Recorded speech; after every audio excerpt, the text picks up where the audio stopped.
भेटण्यासाठी आपल्याला कुठेतरी थांबावं लागेल, म्हणून पैसे बरोबर ठेवतो, ही जशी तरतूद करतो तशी मृत्यूनंतरही मला जीवन आहे, त्या जीवनाची सोय काय, त्यासाठी मी काय बरोबर संचित बांधलेलं आहे जवळ, हा महत्वाचा मुद्दा आहे. ही पहिली पायरी. मृत्यूचं चिंतन झालं पाहिजे. मृत्यू काय आहे, मृत्यू कशाला म्हणतात, मृत्यू कोणाचा होतो, मृत्यूनंतर कसं जीवन असतं, मला कसं हवंय, मृत्यूनंतर जीवन पुन्हा हवंय का, आणि जीवन हवं असेल तर मग त्या जीवनाच्या बरोबर येणाऱ्या सगळ्या गोष्टी पण हव्यात का, ज्या काही असतील त्या आज जशा मिळाल्या तशा. या सर्व गोष्टींचं चिंतन मृत्यूच्या बरोबरीनं आपल्याला येतं. आणि म्हणून मृत्यू हा मनुष्याला एक प्रकारे वरदान आहे, परंतु तो कोणत्या मनुष्याला वरदान आहे तर विवेकी मनुष्याला तो वरदानासारखा आहे, विचारी मनुष्याला वरदानासारखा आहे. भगवंताची भक्ती करणाऱ्या व्यक्तीला तो वरदान असल्यासारखा आहे असा मृत्यू.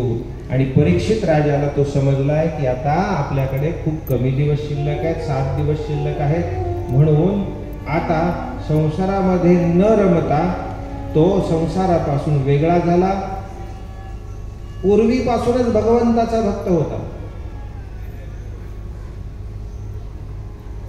गंगेकिनारी आला, स्वतःच्या उद्धाराचा मार्ग विचारू लागला की माझ्याकडे दिवस कमी आहेत, आता मी माझा उद्धार कसा करून घेऊ.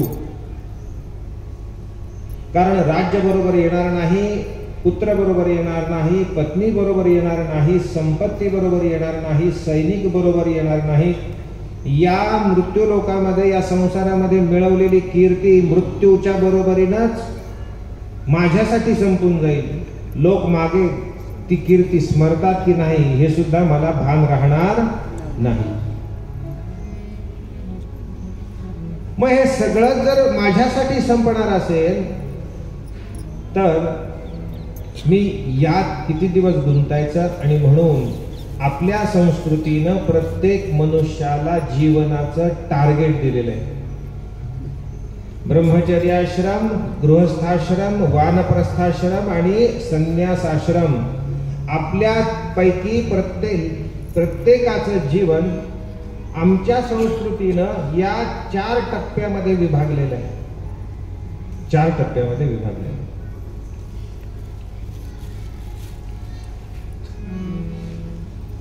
आणि आपल्या शरीराबरोबर आलेली कर्तव्य पार पाडीत शेवटच्या टप्प्यामध्ये संन्यस्त होणं म्हणजे वृत्ती कोणातही गुंतू न देणं. नको नको गुंतू नको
नको